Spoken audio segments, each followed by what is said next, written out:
Are we ready to go? Ready. Yeah. Ready. Ready. Ready. Ready. Awesome. So, if you've been here before, you know what we're doing next. If you're new, grab your remote. Have your episode of Marvelous Mrs. Maisel started but stopped, like pause it on the 0-second mark. So you want to actually start the episode and then just pause it there. You'll see a screen that says Prime Original. Pause it. And the reason is because we're going to all press our play buttons at the same time on the count of 3. You ready? 1, 2, 3.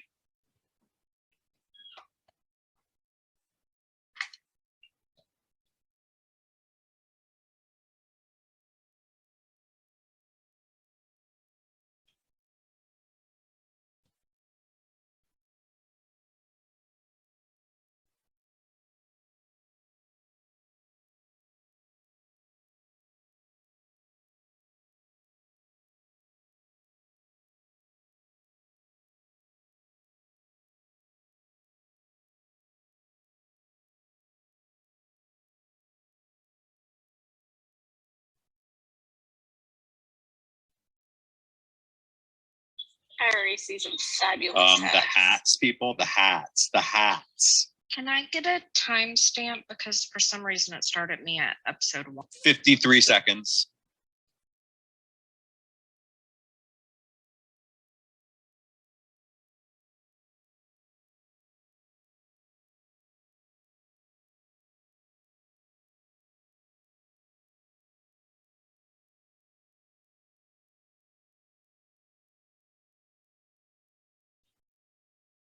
How'd they do that camera? Like, were they climbing on the thing?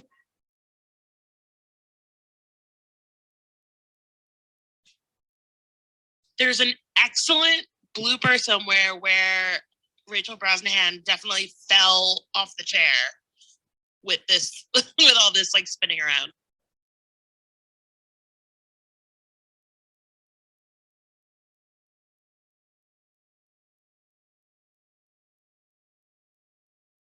She really is perfect at everything she does, isn't she? She's fabulous.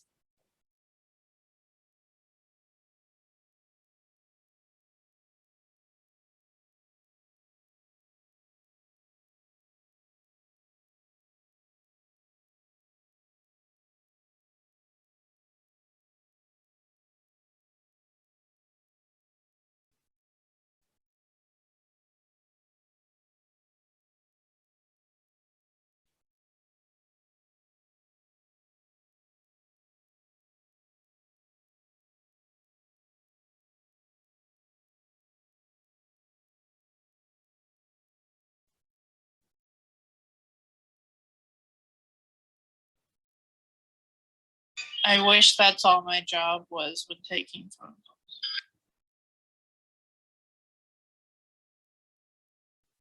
Hey, that's me most mornings. My mom definitely worked a switchboard like that. There was a lot of them up until not even that long ago. Well, what do you mean by not that long ago? Like maybe 15, 20 years. Really? Not that involved, of course, but my mom definitely was still doing like, you know, like that type of connecting.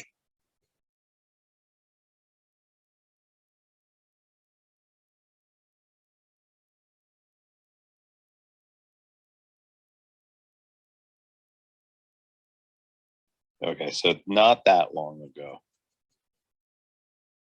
Yeah, maybe like 25 years ago, but still. No, I meant the episode doesn't start that long. Oh, no, after. no, yeah. It's right. It's kind of right after.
So we talked last season about how Rose might have money, independent of him, and this seems to suggest that that might be the case.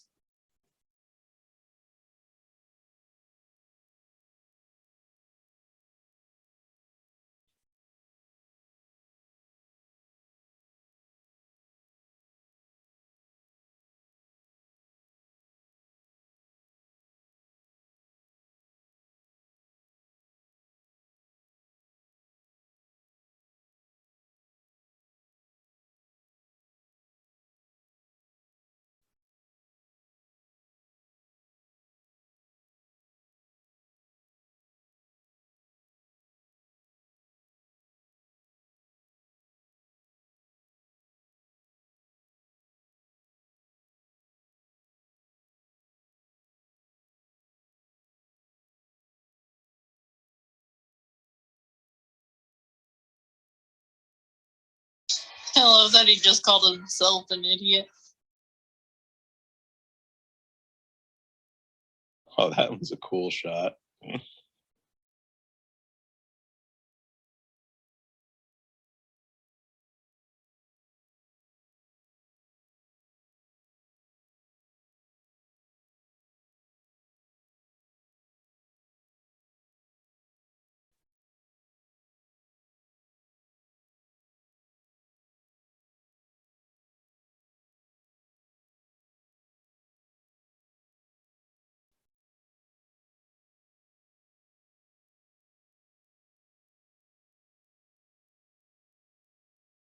Sounds like she agrees with you, John. She likes the hat. I mean, this looks pretty authentic. This hat that she's wearing, love it. Where'd they shoot this? I think they did shoot it in Paris. I mean, I I'm believe looking that at, they did. I'm looking, what's up?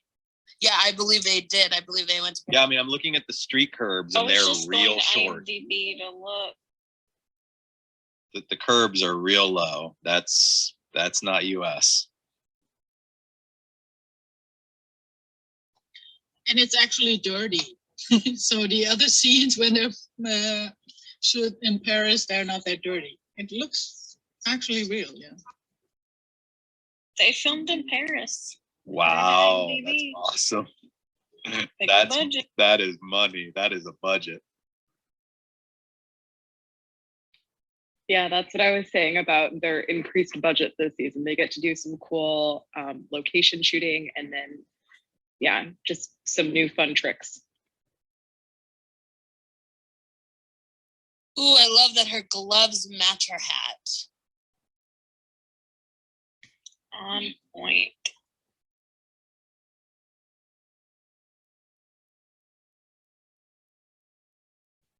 Oh my gosh, that hat that she's wearing is awesome.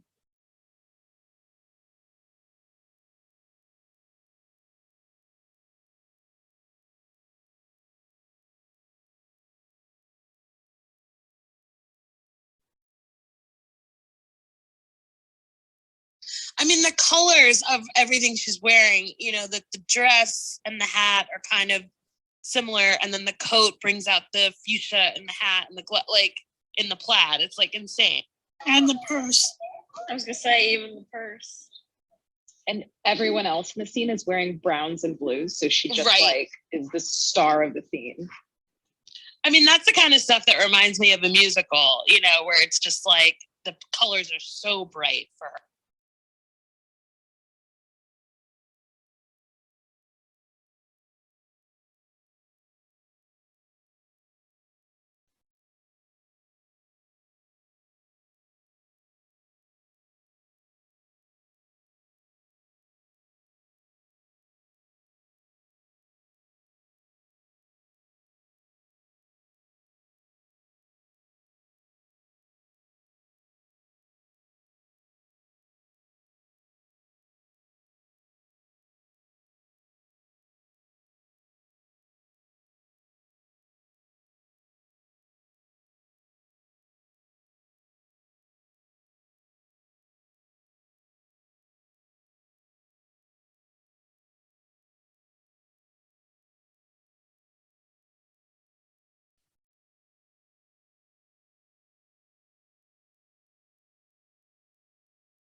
I love how casual she is about.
That's why the show has this title. This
I kind of like Paris. Or Rose in Paris is the absolute best. I What, love what an attitude. What a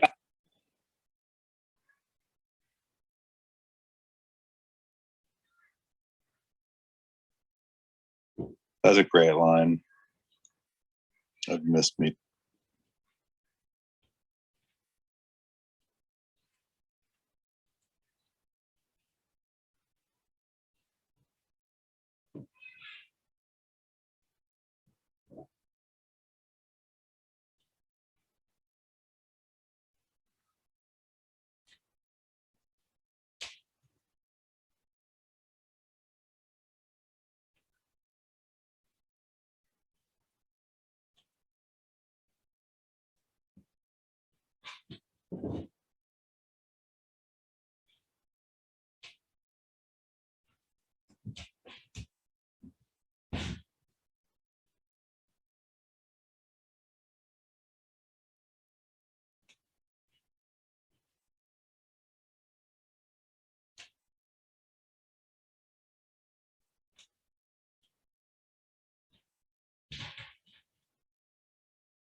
$8.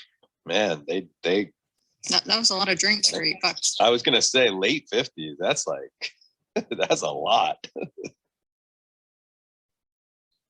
Especially a lot over lunchtime.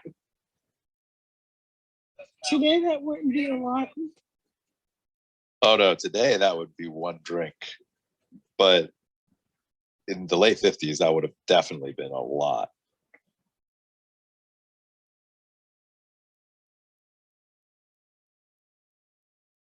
Was it 8 each? They had like 8 empty Yeah, they had things there, several maybe. beers and shots.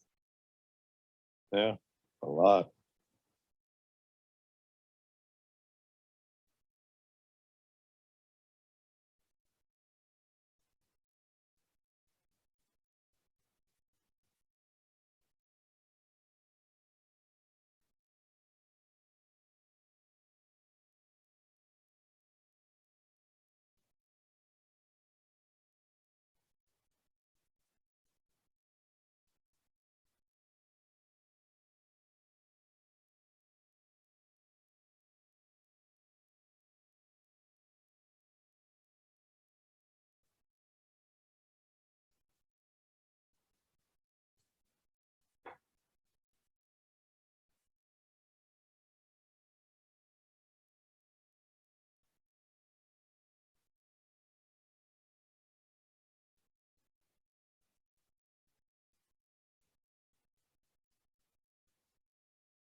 Aw, sad pizza.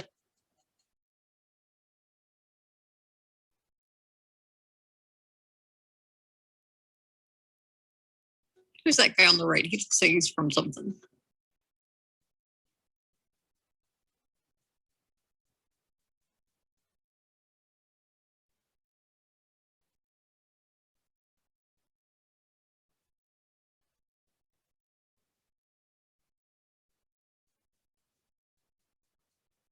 These are some really terrible goons.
Hey, Chris, you're unmuted.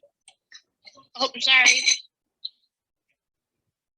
And this is a beautiful shot down the street.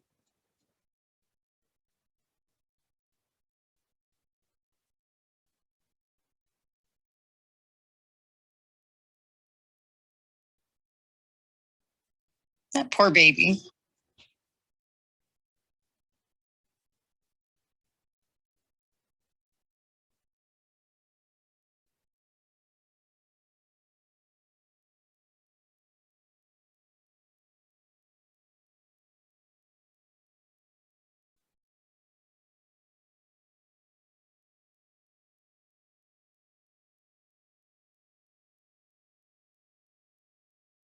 Ooh, ooh, ooh.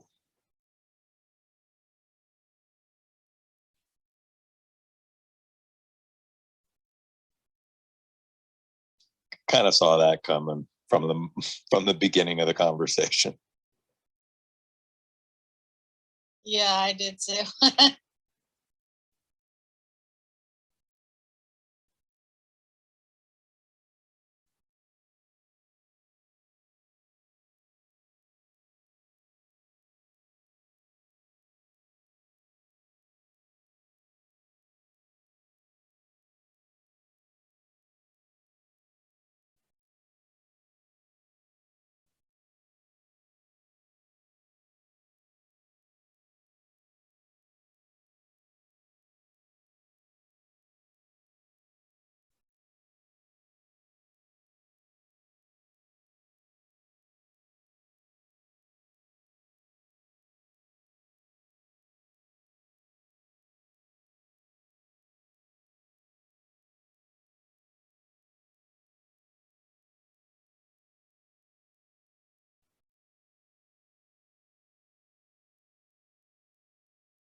I don't know what it was about that, but I really loved that he charged her in francs, just because when I was a kid I had a coin collection and I really liked all of my francs.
What a weird scene.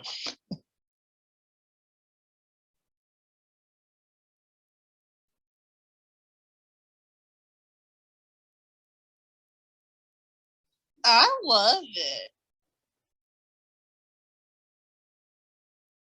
Oh, I like it too. It's just very weird. I've never seen anything like it. Like it doesn't follow.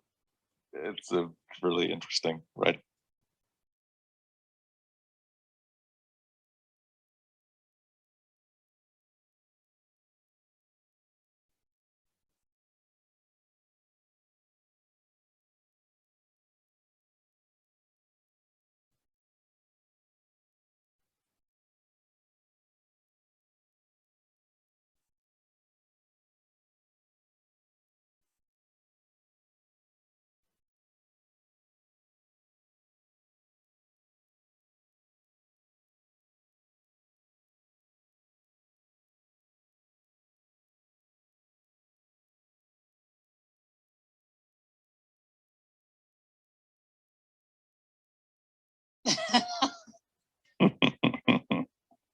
I was waiting to see like what parts of this are just not going to translate.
She's good. That was awesome. I wouldn't That have was understood a word of that had it not been for subtitles.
Hey, Norman Mailer reference. Wait, Norman Mailer's not that old, is he? Yes.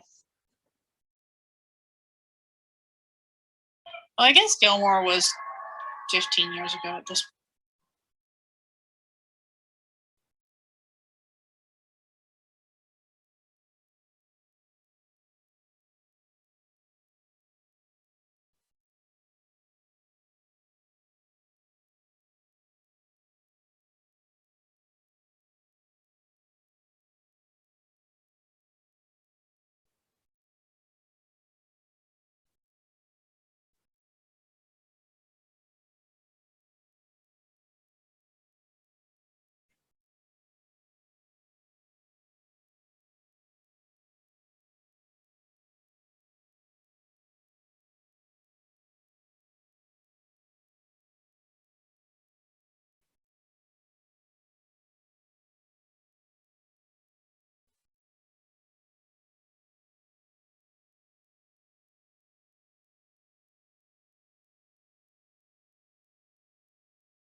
I love that little sound effect when he sucked on the cigarette and just the crackle. That was put in post production.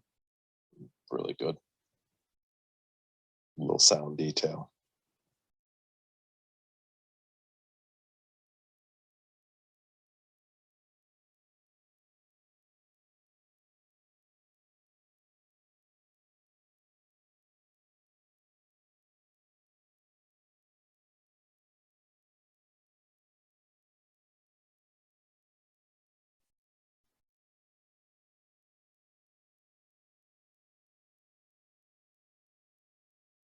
like the French love Jerry Lewis trope.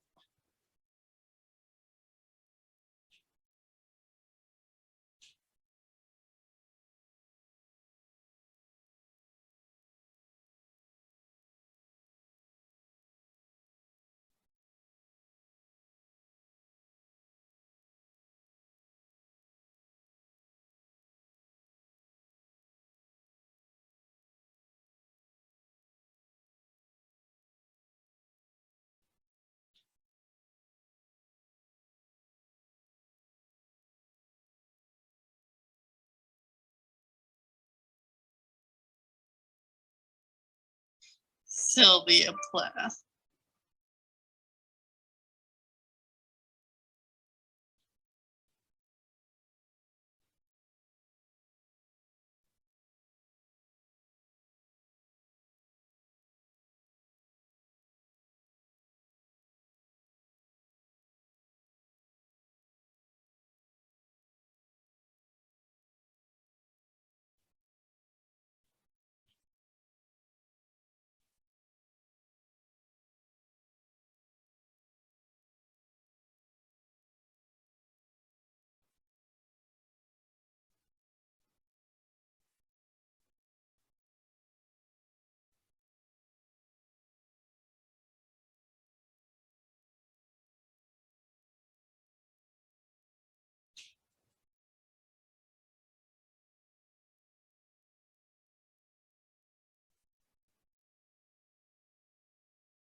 I missed what the problem was exactly.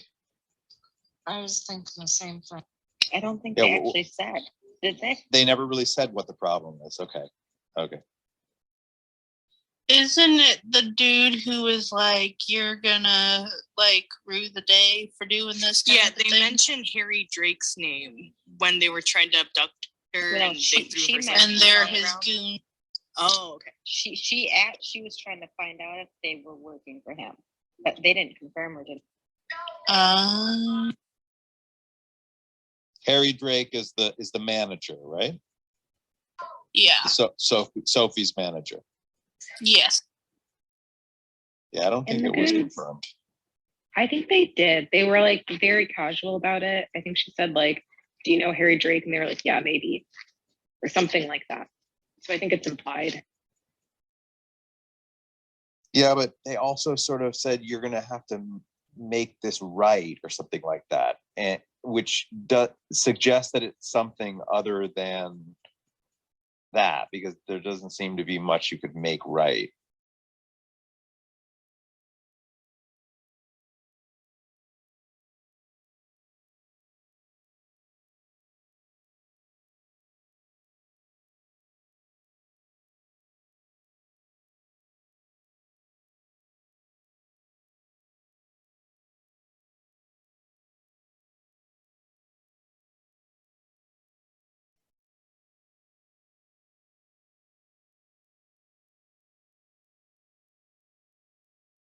Does New York not have sirens? Yeah, They but would they don't sound sound different. like that. Different tune. They would have a different siren sound.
Mandy, are we liking or not liking Joel tonight?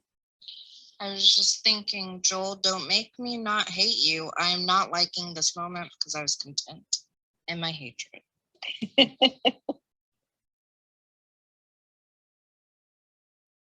That is a shot right there.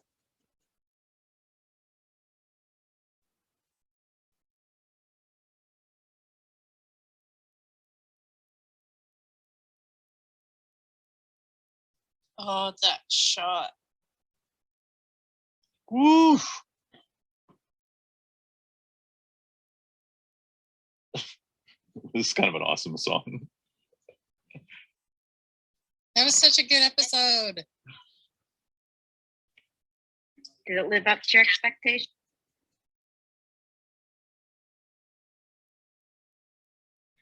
Yeah, it was really good. Really, really good. How dare Joel make me not despise him? I was sitting there watching that. I'm thinking, I bet Mandy's liking him now. Yeah, he's great in this episode, and getting closer to the prediction I made in season one. I mean, maybe even like technically could be considered a fulfilled prediction, which was that he's he's still conflicted. He isn't at the place where he can really like sit down and enjoy and enjoy her talent, but he has gotten to the place where he accepts that she's better than him, that this is what she should be doing, and that he doesn't want to get in the way of it. But that's closer to, where I imagine that he will one day be, in the series, which is laughing from the audience at jokes about him the way that he was laughing at the wedding.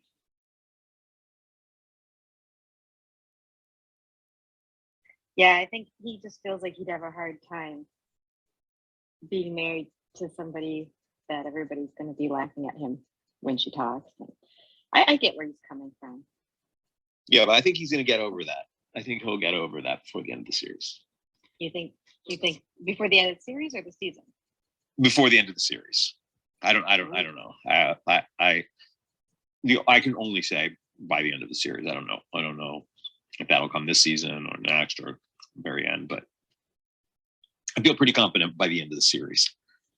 I don't know if I can say by the end of the season. I do have a question.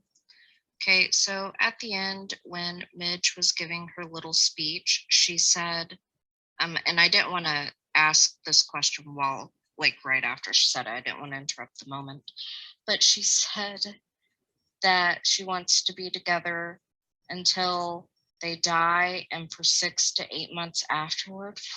Or that they're going to keep seeing each other until they die and for 6 to 8 months afterward. Can somebody explain to me what that means? After they die? I think that it's just a silly way of saying love you forever kind of thing. Okay. Because I was like, that is oddly specific. Yeah, it's just I think that's just a quirky joke. Maybe That was supposed that they for sure won't see each other or see another, I don't know, until maybe not. I don't know. I get it. It's like But saying didn't forever, she and say then that in relationship to the kids? Didn't she say we have kids together, and even if they die for the 6 months after, we still have to? I don't know. Was that in relationship to the kids or not?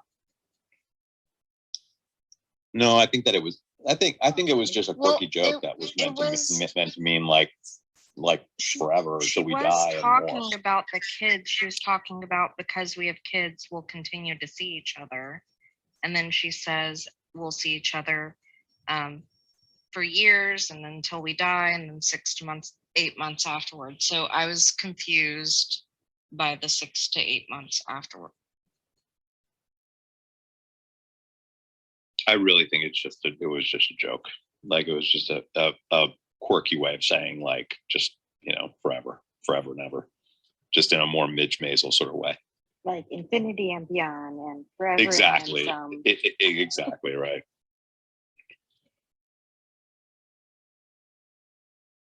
so I'm going to ask. I want to ask everybody this, including John. That's why I'm asking this question.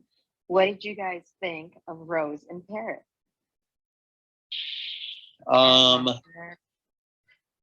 Yeah, I mean, I thought it was really interesting. I'm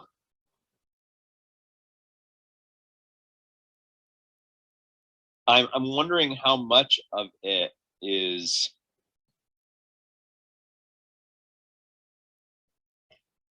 I don't know. I mean, is there any part of her that's trying to prove a point, or is it really just truly she's just like, I don't want to be in that life anymore? Well, what do you think? Because at this point, we have. I thought that in the beginning, I thought that it was to prove a point, but then in that last scene, I kind of started to feel throughout the scene that this was a little bit of to spite them. To spite them or Abe specifically? Do you think she's doing it to Midge as well? Both of them. I think that I sort of felt like she was also spiting her. She was doing it out of spite for Midge as well. I think that she's, in general, feeling like her opinions didn't matter, you know, especially her opinions, you know, regarding their marriage, regarding Midge and Joel's marriage and getting back together, and that at least some part of this is to spite Midge.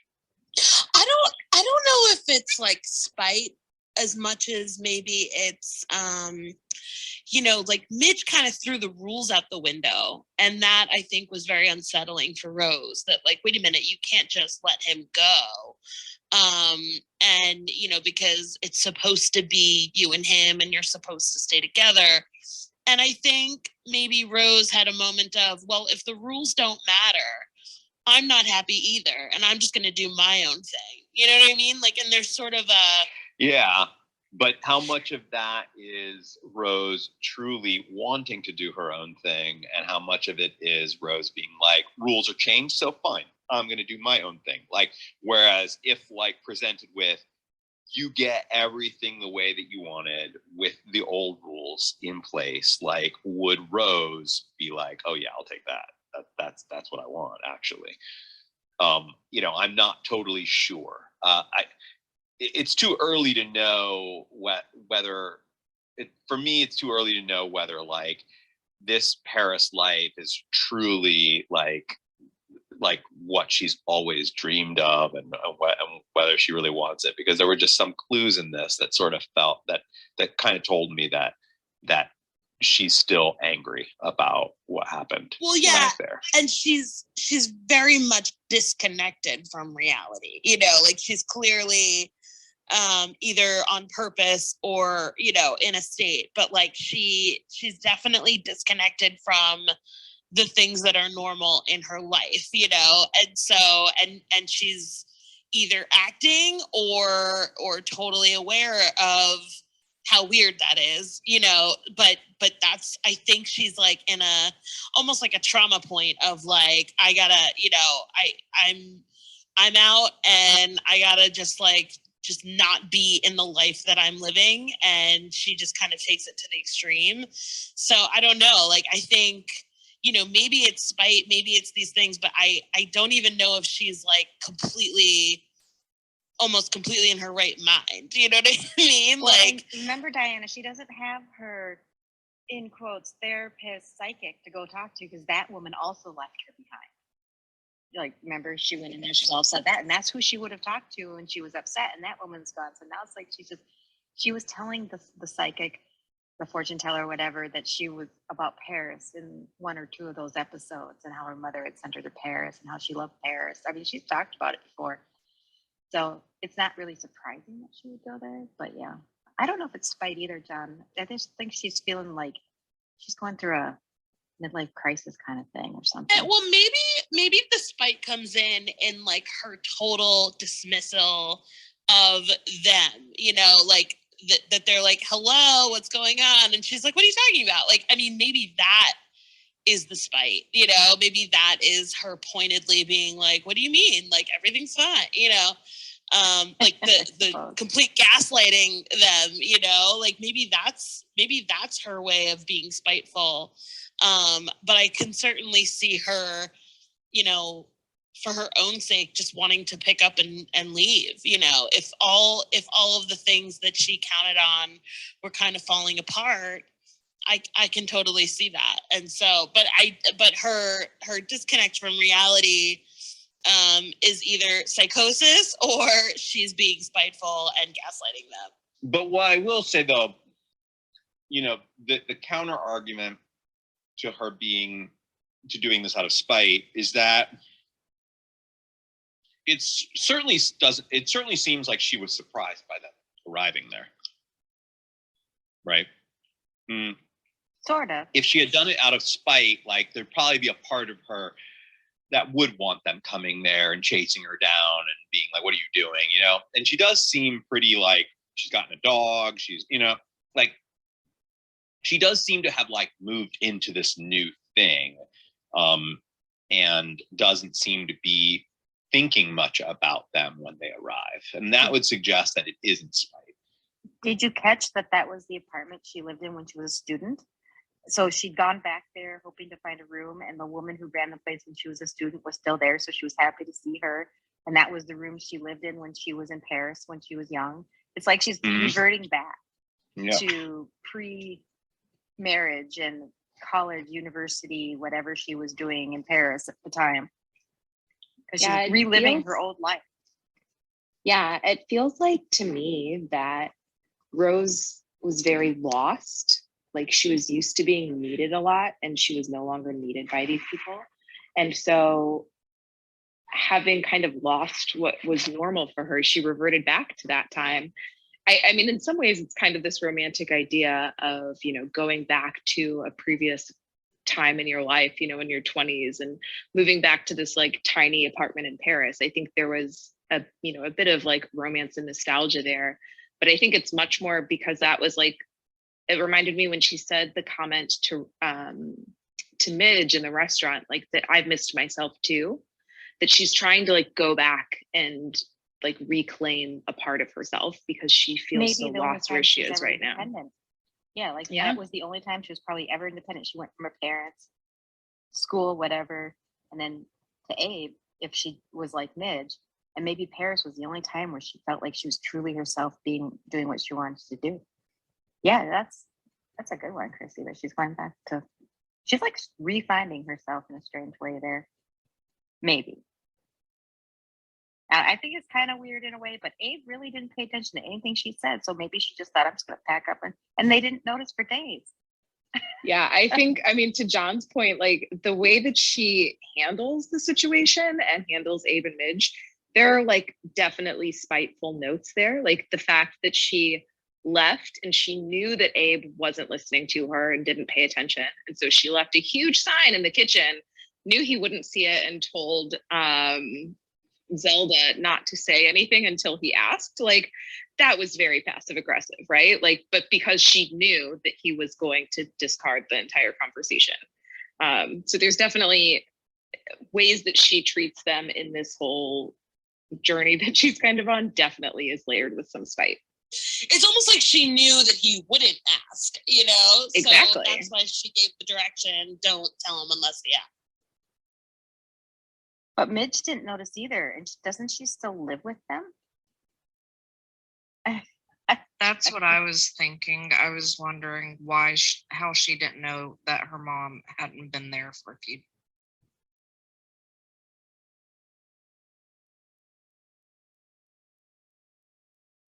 Well, I thought it was interesting that the name of the episode was the name of Rose's dog.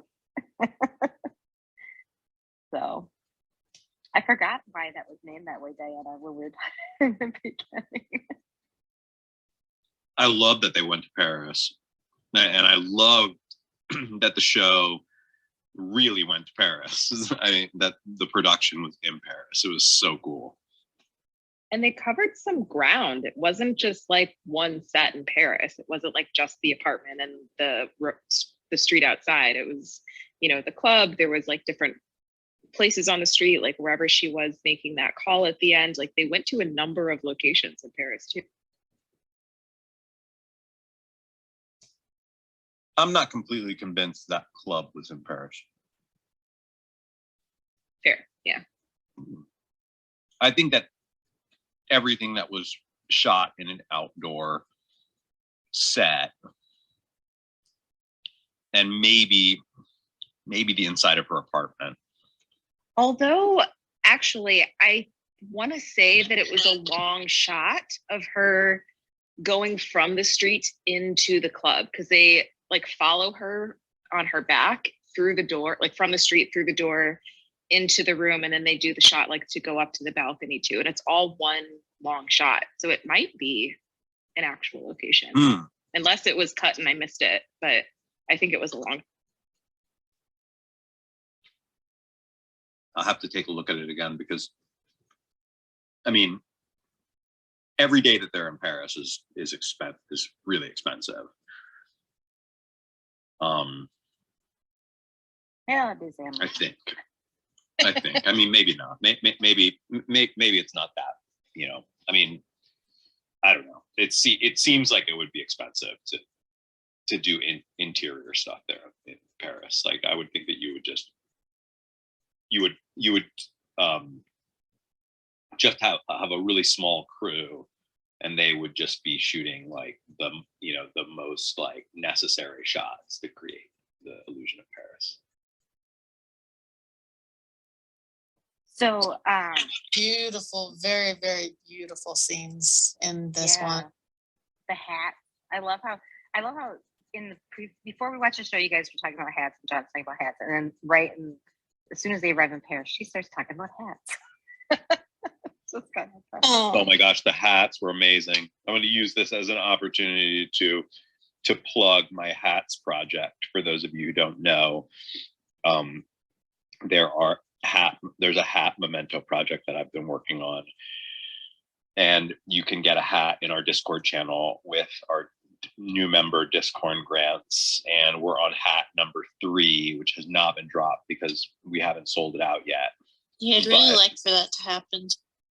But it's cool. It's a cool hat. So just putting it out there, and also saying that our hat D is also a really cool hat, and putting it out there that I haven't started on a hat E yet, but man, oh man, after this episode, do I have some ideas.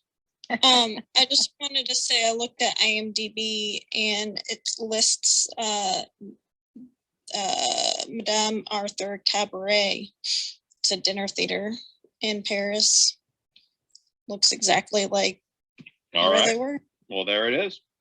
They shot it in Paris. That's impressive. That's some Jeff Bezos money right there. So There was one more thing which I found very impressive. So they had, and this is like set prep for wherever they shot it. They had like porcelain light switches. So, and I don't know if you had those in the US, but in Europe we had those way back in the 50s or 40s or 30s.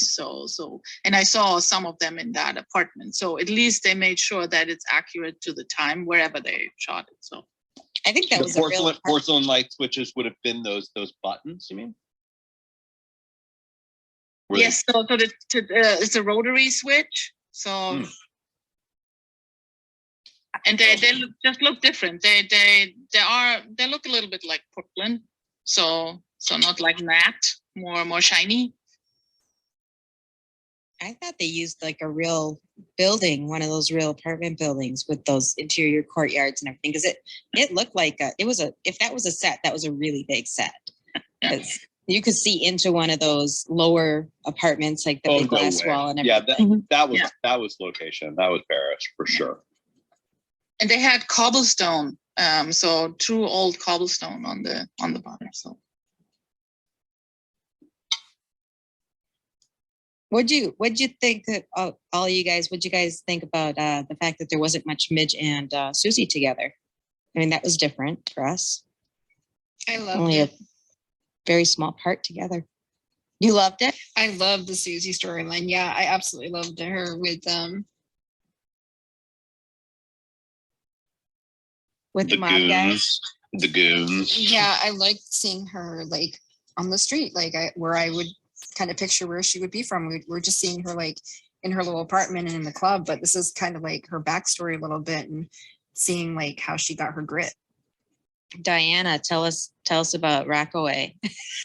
Oh yeah, I mean, it's just like even when I was growing up, like, you know, when anybody talked about the Rockaways, it's like that was code for mob stuff, like for sure. You end up dead in the Rockaways, for sure. Scary. I told you New York is bad. I love how Susie was able to win them over, because like she doesn't come off as the most charming or likable person. So I thought it was really cute that how much they liked her, and I thought it was really cute. I liked it. Well, I love like the neighborhood loyalty, which is such a thing. You know, like, oh, you're from the Rockaways, we're from the Rockaways. We like you. You know, like I just love those guys because they're like, yeah, she's from our neighborhood. We're not going to kill her. Like, it's fine. You know, They just take her home for dinner. That's so fun. I like that they took her home for dinner. Let's just have some dinner and talk.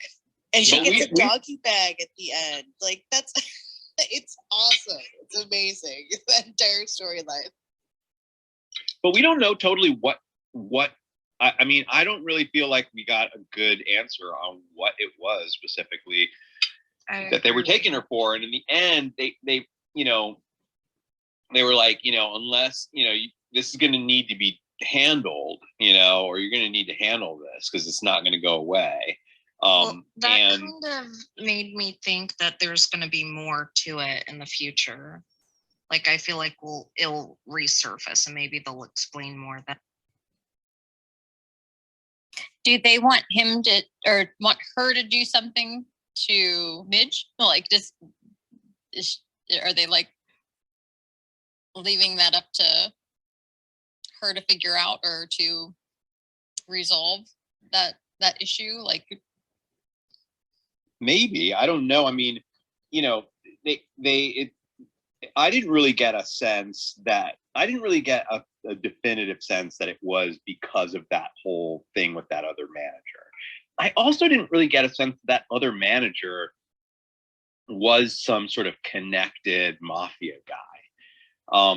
You know, this feels to me, honestly, this feels a bit like a story arc that was given to Susie during the hiatus by the writers. Like, hey, what if Susie's got this problem that she's, you know, hasn't told Midge, and it's because of something that happened in Susie's past, and it's finally starting to, like, you know, creep in, and Susie needs to deal with it. Like, it sort of feels, it felt to me like that's what this storyline was. Like, it felt new, like it was a new thing, not fully connected to what's happened before. And it's just like kind of an expansion of the Susie character. Like, I don't know, gambling debt or something.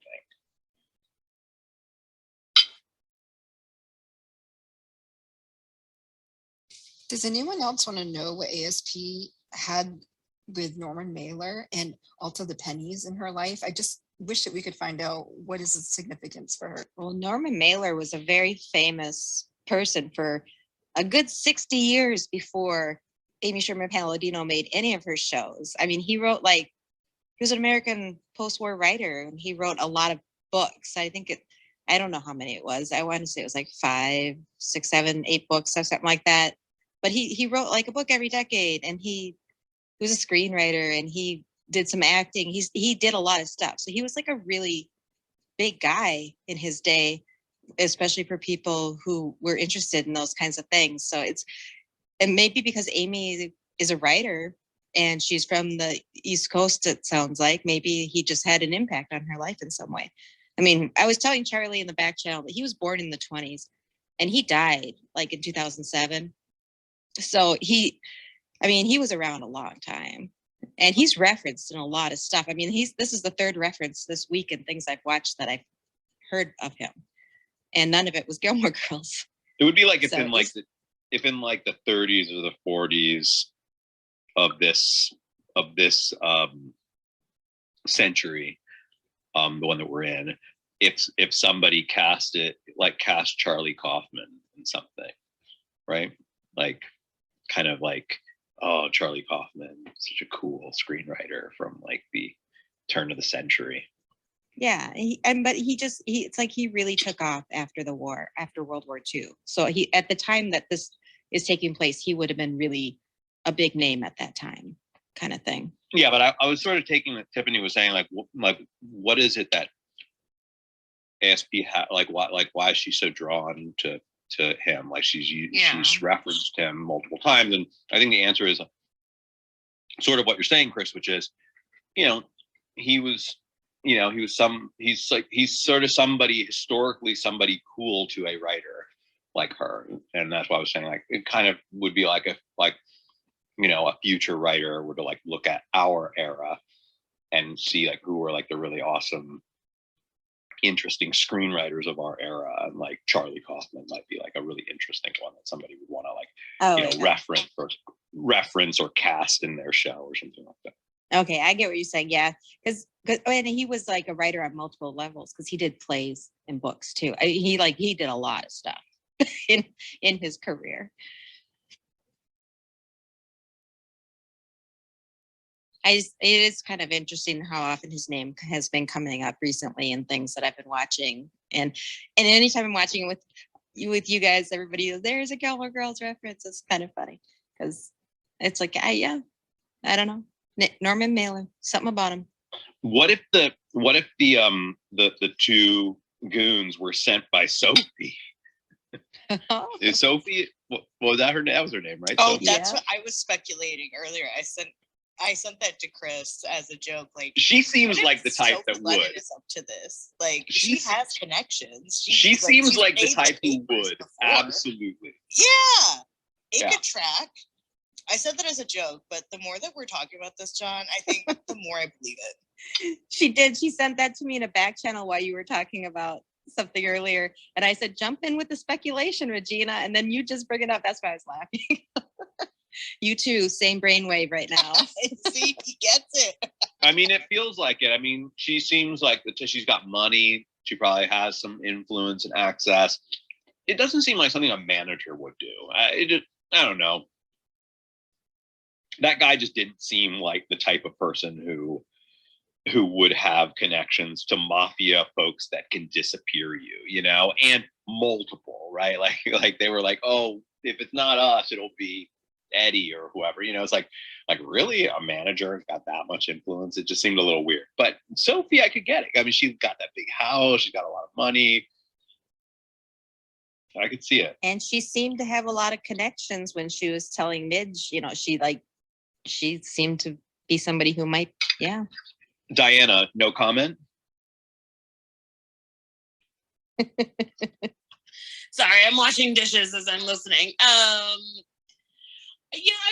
was just remembering something from the talk that I did that I have to go back and look at my notes, but I definitely mentioned the mob at some point having some sort of influence over some sort of entertainment in this time. And so I think there's a possibility there that I have like a loose thought that I'm sort of thinking about. I wonder if it's something about the club or something, like who knows, like it could be really anything. I also think it's quite possible that what you said, John, that like, it does feel like a kind of a new storyline that they're testing out, like what Susie's past about, Wait, don't you know? Didn't you watch this season? Don't you know the answer? We don't want to spoil things. Yeah. Okay, got it. And I honestly don't remember, like season 2, I don't remember as well as season 1. And of course I remember season 3 a lot because it's more recent. But these early episodes, there are episodes later in the season that I remember quite well. So that'll be fun. But these early episodes, I don't quite remember as well. But yeah, it does feel, like, and there's a part of me that's kind of like, is ASP just like looking to get the mob in somehow because it's like 50s New York, like, just cause like and so like Susie's a great way into that, little bit of a world. I don't know. Like, I kind of feel like there's maybe some need to put that, those types of characters in just because it's like, that's New York, like, I don't know. I enjoyed them. I thought they were really well cast and really funny and like kind of, just an entertaining aside. But at the same time, I'm like not totally sure what that's about.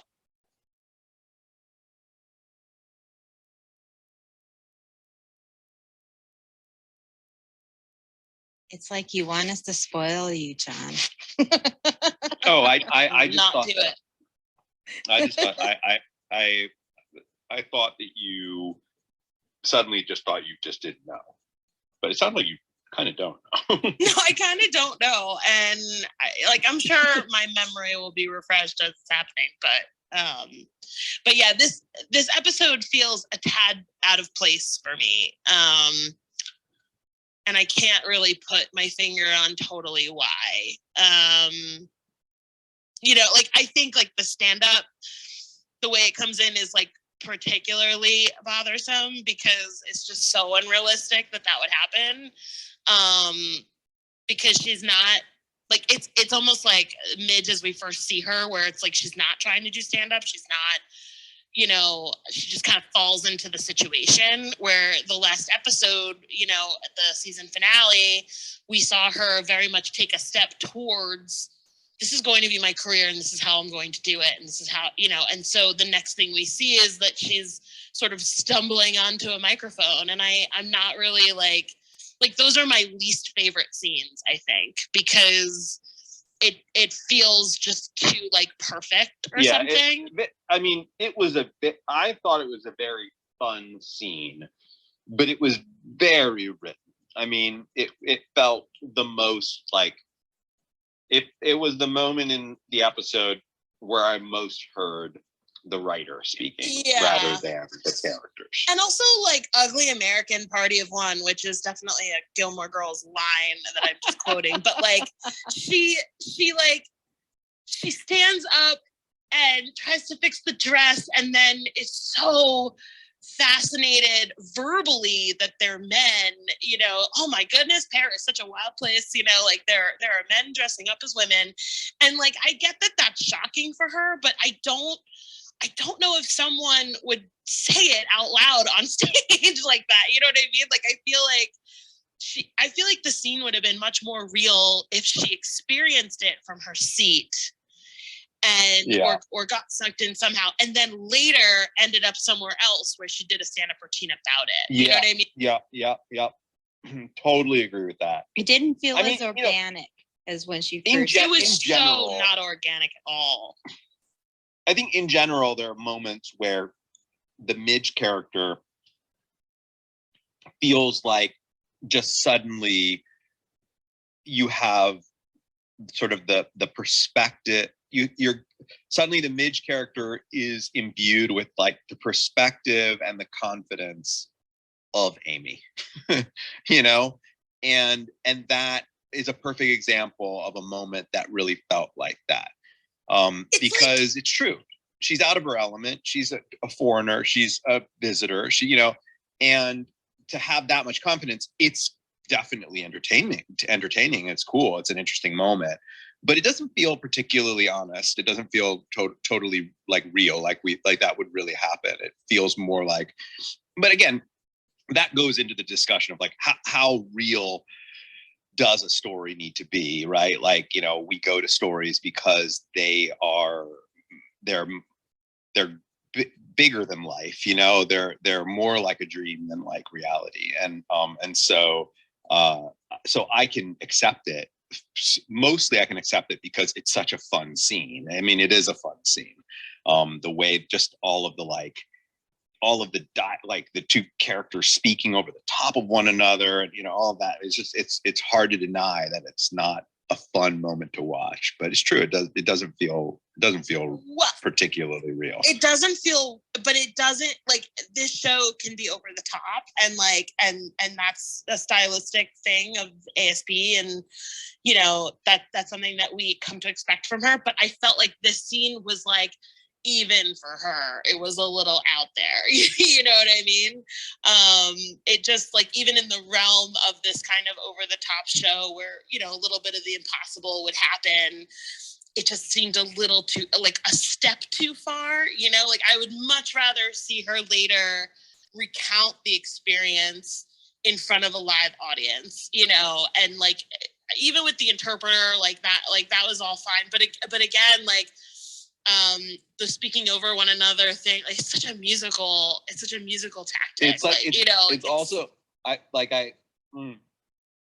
it now has me thinking, like, what's the Saturday Night Live skit version of Midge Maisel always turning her opportunity to have like a microphone into a stand-up routine, you know? Yeah. And I'm imagining her, like, you know, grabbing a police officer's walkie-talkie and starting to do it, or, you know, it's like really like, how many ways can Midge Maisel suddenly like she's in, you know, she's at a football game and grabs the megaphone and starts doing it, you know, like how many different ways can we get Midge Maisel to do a stand-up routine because some sort of electronic microphone type device was close by that she noticed, grabbed, and started talking to a crowd. I did chuckle though at, you know, while she's standing on the stage dumbfounded, and then the microphone does just appear. Like I was like, oh geez, you guys. Like, it was so funny. It was actually hilarious. And you're right, it is like a Saturday Night Live, like, you know, you wonder what the gag would be, but like Saturday Night Live did do a gag like that of Gilmore Girls. Like they did that exact thing. It was like, talk, let's talk some more, let's talk. You know, like they definitely did that. And so, yeah, I can see that happening. But yeah, the microphone, if you go back and watch that scene, the microphone is literally gleaming in like a spotlight. It's hilarious. Yep. Somebody put it right on stage, almost directly in front of her. And here's my question: what was it about her specifically? Again, maybe I missed this. That got them to bring her up on stage. She was trying to zip up the dress of the main singer in the act. No, but she was doing that on. She was doing that on stage. Like what? Well, they actually took her on. They took her on stage. How they do? Why they do that? Probably just because she was kind of in the way, and they just kind of wanted. They just kind of kept going with it. You know how they, no matter what happens, you keep performing. They probably just thought, oh, we'll just put her right in there with us. It's a very forced feeling to me in this episode how she gets on stage. It's like it's. The writers want to make sure she gets up there, so they're trying to make it a comedy routine of how she gets up there. But to me, it kind of feels a little forced. But I guess I'm asking, how did she get up there? Like, I really think I missed that because all I remember. She followed the performers came into the audience.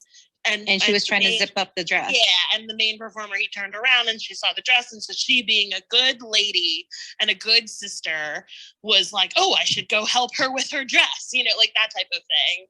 And it is unbelievably preposterous. Like no person in an audience would ever do that. Like I can't.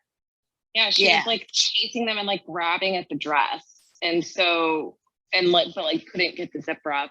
And that's when they realized that she was like following them. So they were like, "Oh, who are you?" And like just like pulled her up on stage with them because she was like grabbing at the dress. Got it. I missed that part. Yeah. Hey, so just real quick, I was just thinking about this while we were talking about ASP. And since Tiffany talked about ASP's thing with Norman Mailer, ASP obviously has a thing with Paris as well. Totally. And that doesn't make that totally makes sense. I mean, except for this time, she got to go for real. In Gilmore Girls, she didn't get to go for real. Totally. And I mean, I knew, because I remember during that episode, that was the episode that I shadowed the director on. And I remember the first thing that I noticed was those curbs are too high. You know, the ones the ones in the Gilmore Girls episode, I'm like, oh, they don't have curbs that high in Europe. I'm sorry. And so then this episode, I was like, the first thing I looked at is, what do the curbs look like? I was like, oh, those are short curbs. Okay, that's Europe. That's definitely Europe.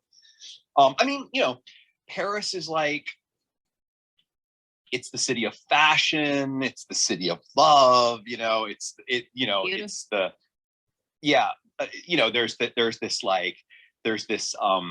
you know, kind of I guess cliche that, like, you know, that French there's like a kind of French arrogance. I think that these are all things that that Amy finds interesting. You know, I mean, she's into fashion, she's into style and beauty, and I think that that like there's something about Paris that just feels very Amy.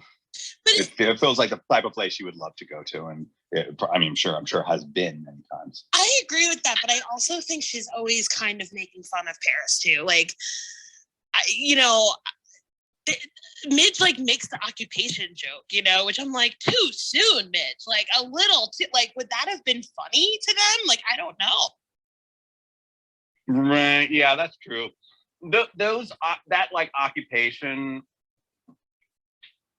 That occupation joke, or like, you know, that the French never win a war, like, you know, I feel like those are kind of old-fashioned jokes. I heard those a lot more in like the 80s, and you know that like it just seems a little seems a little bit more like she's playing on, or like, you know, that the French love Jerry Lewis, you know, like I feel like I haven't heard that in like a good couple decades, but you know, that used to be a real well-known trope.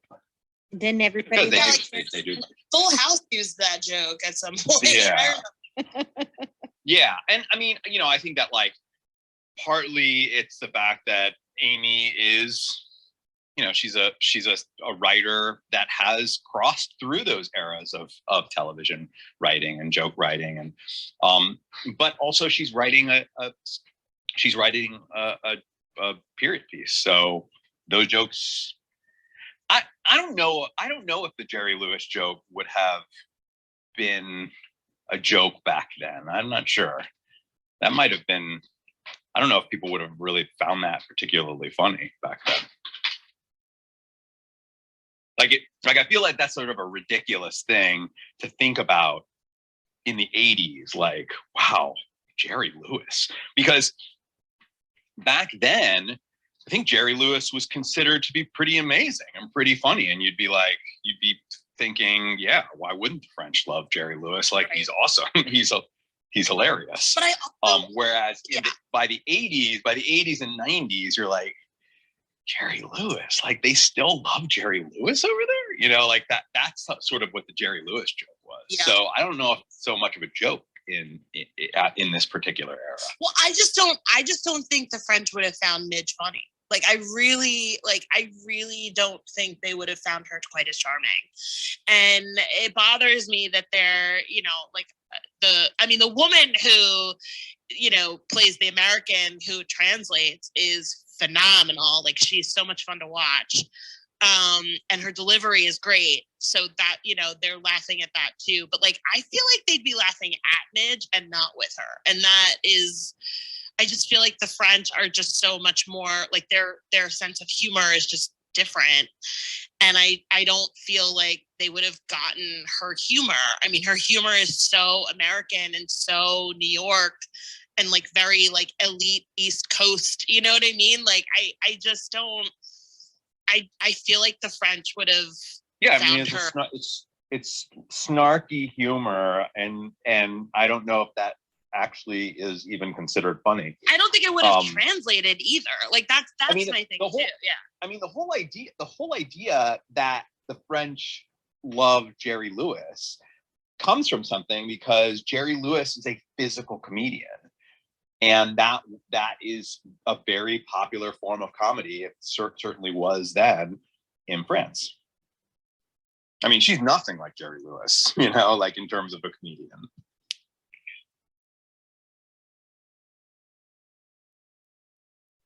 Well, she obviously thinks everybody's going to love listening to her talk about her husband. Unfortunately, it's really kind of her outlet, isn't it?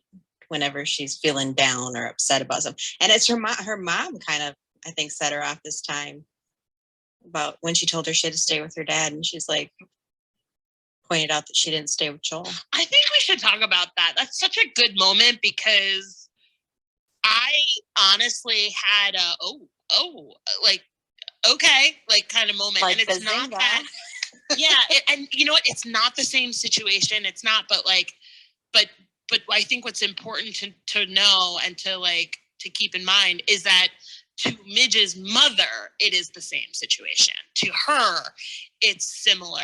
To, you know, we know to Midge, like, no, it's not the same because Joel left. Joel did the thing.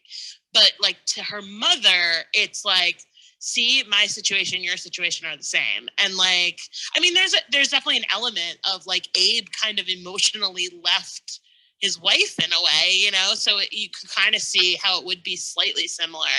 But I did have a moment of like, you know, like, oh my God, she's crazy. Like, of course, like, what is she doing? She's gaslighting them. Like, she just picks up and leaves. Like, you know, and then when she said that, I was like, that's such good writing. Cause like, I can absolutely see how Rose would feel that way and put it right back on her.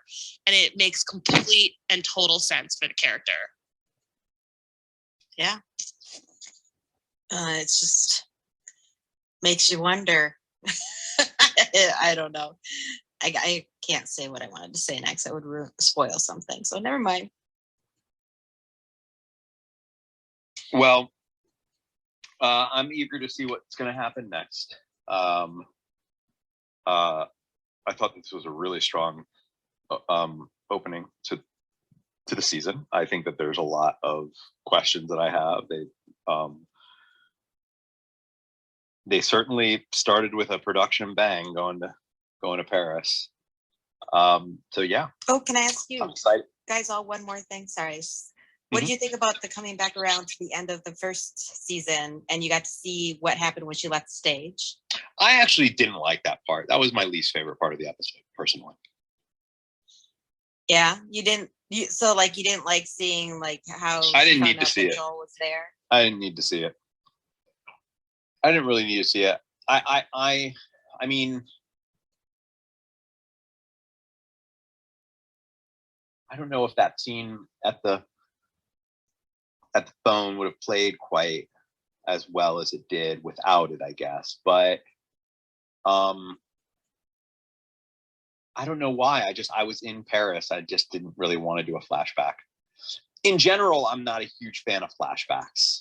Just personally, I find flashbacks, like flashbacks, like that, where somebody's sort of like telling you what happened, and then suddenly we go there and see it. I sort of feel like I'd rather discover that information another way. Like I like flashbacks, like when they're using that kind of convention of like where the narrative is told like out of order kind of thing. But I'm just not really crazy about it when a character is like, and then suddenly, like we transport to Right. what they're talking about. She was telling the Paris audience that, but we were she was telling the parents' audience, and then it ended. And then they go back and everybody's like in tears. And I just don't, it's just not my preference in terms of storytelling. It usually takes me out, partly because I'm so in that world at that moment, especially this one, because it was such a rich world, like this Paris place. I just didn't want to go back to New York for that moment. But in general, I always was like kind of prefer to learn the information in less of a being told the information, and that to me always feels like that kind of flashbacky, like narrator takes us back to something, always feels a little bit like you need to give me some information, so you're telling me that information.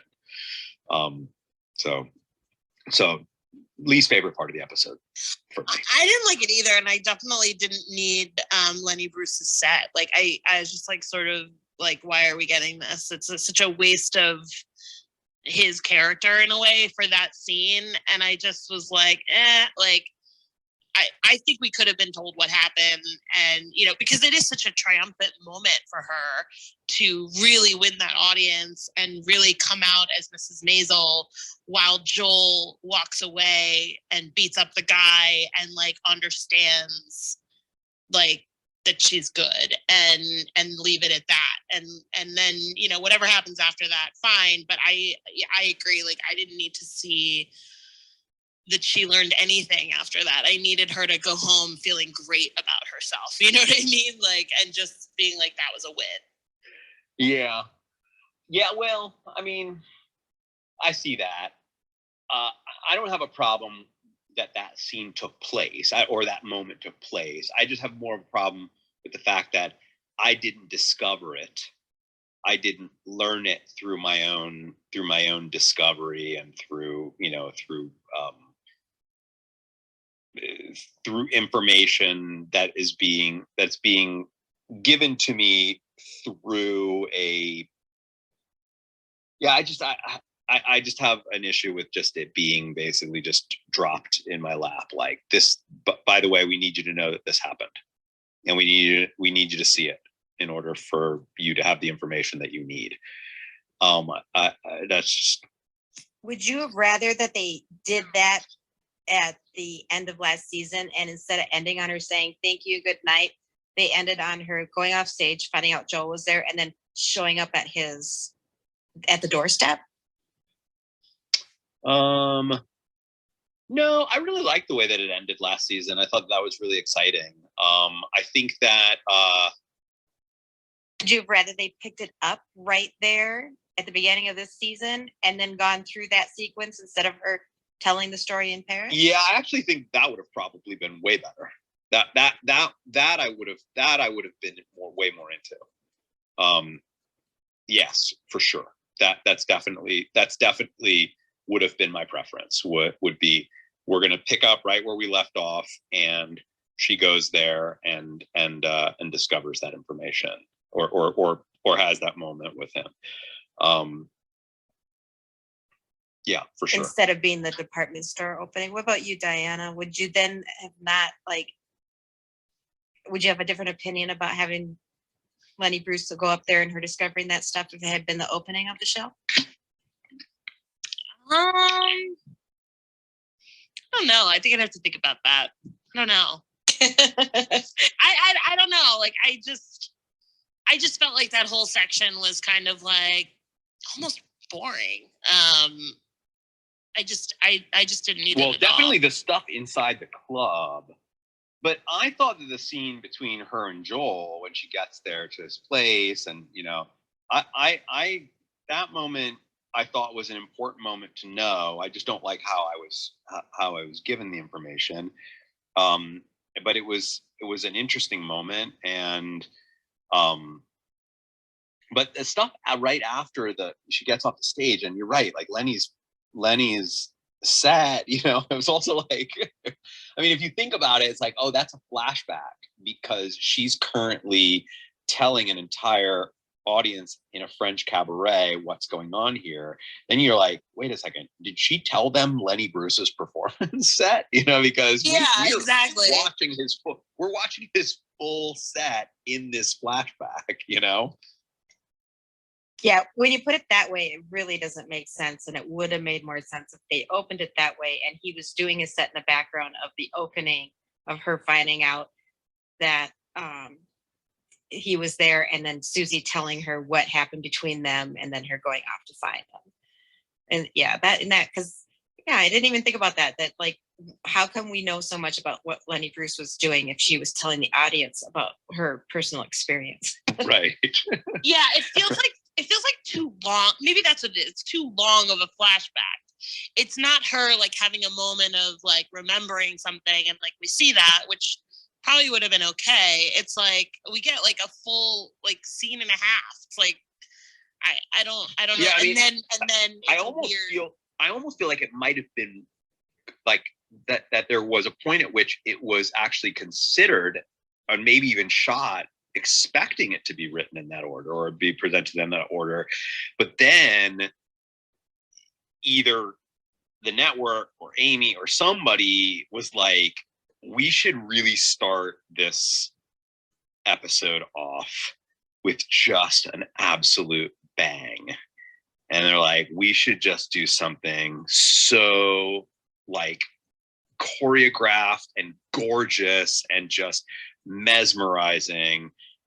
And that just clashes with the idea of beginning on like Lenny Bruce's set, that's like, okay, let's do a whole department store choreographed, like people going in and out and, all this stuff. And, and then it's like, well, what do we do? We need that information. What do we do? Oh, well, why don't we have the character later, telling that story in a set, and then that will allow us to show all of that stuff.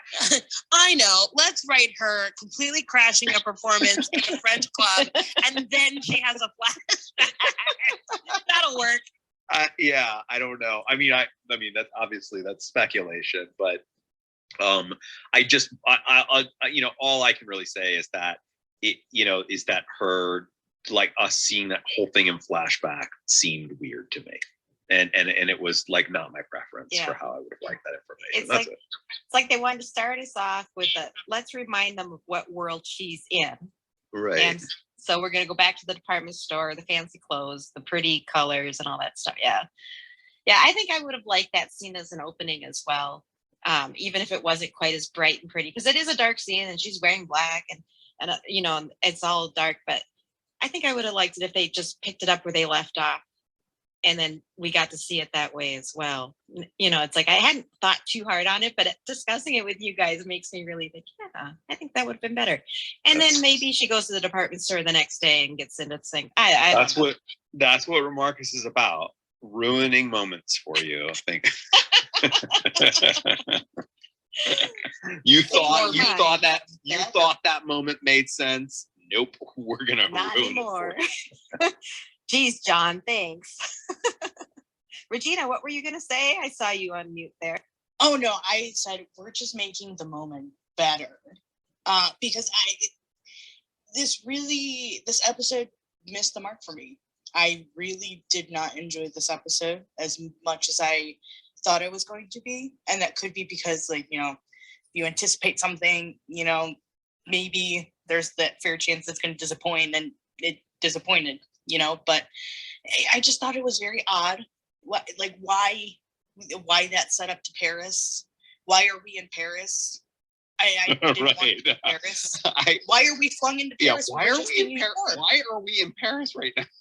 We were just catapulted from New York to Paris, and then we kept jumping from Paris to New York for Susie's storyline. Now that storyline I didn't mind. What if I told you that the answer is Amazon gave us a budget to go to Paris? I was going to say we're in Paris because we were allowed to go to Paris. Because Jeff Bezos decided he would take off one of the capsules off of his spaceship, and get, like, the money would then go to them getting to go to Paris.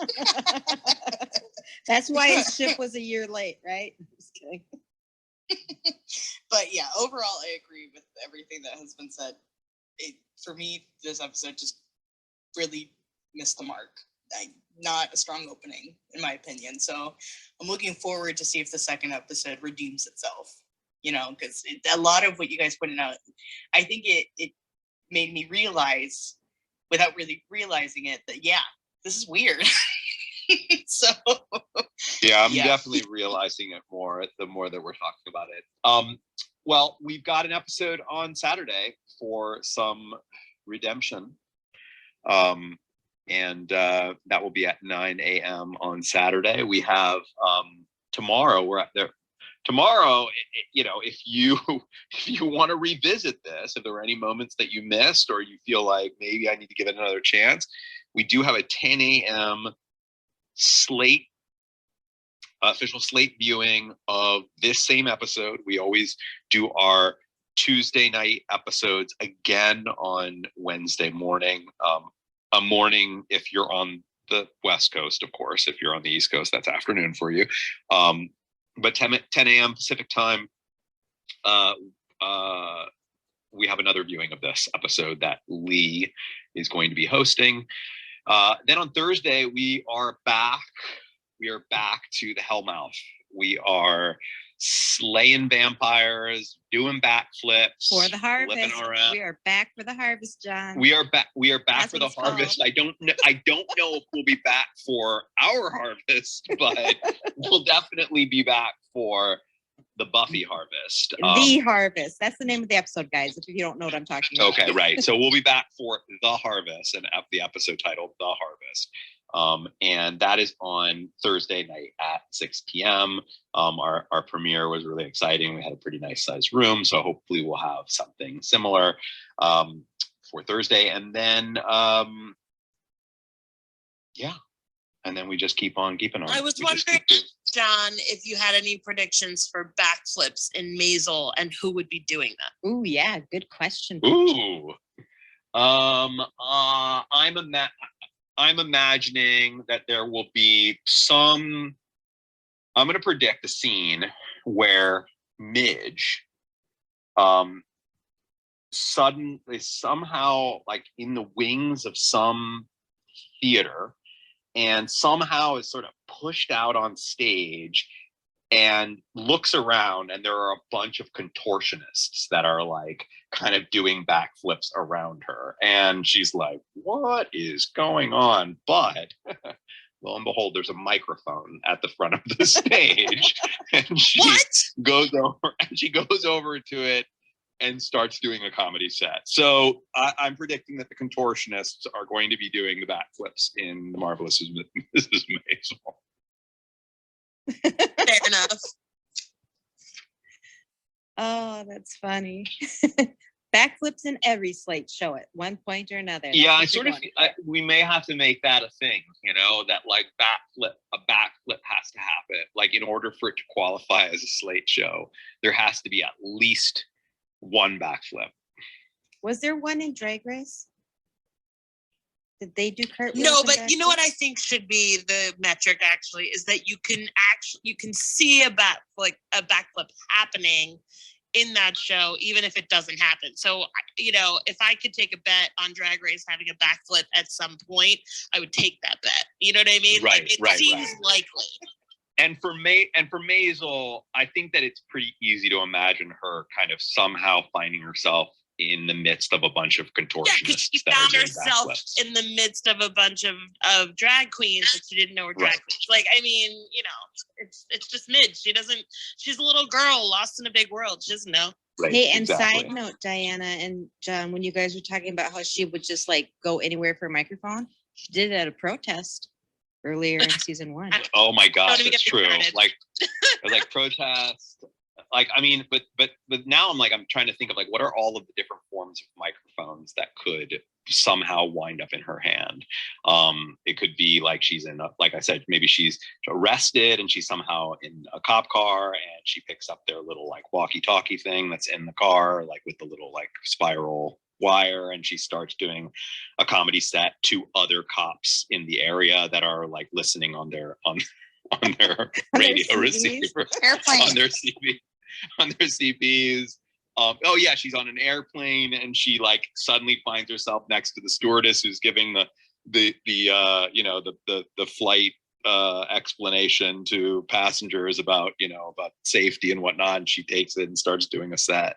Literally a switchboard operator. There are so many possibilities. Right, she's literally right. She'll do that on switchboard operation. Like at some point, we'll see her just do a full comedy set there at the switchboard. Maybe she'll be in a parade and she'll hop on a float.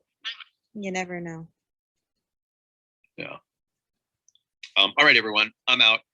I will see you. I will at least see some of you this Thursday for some slaying. Otherwise, I will see you in the Discords. Thanks for hosting. Have a great night. Yeah. Have a great one. Have a good night.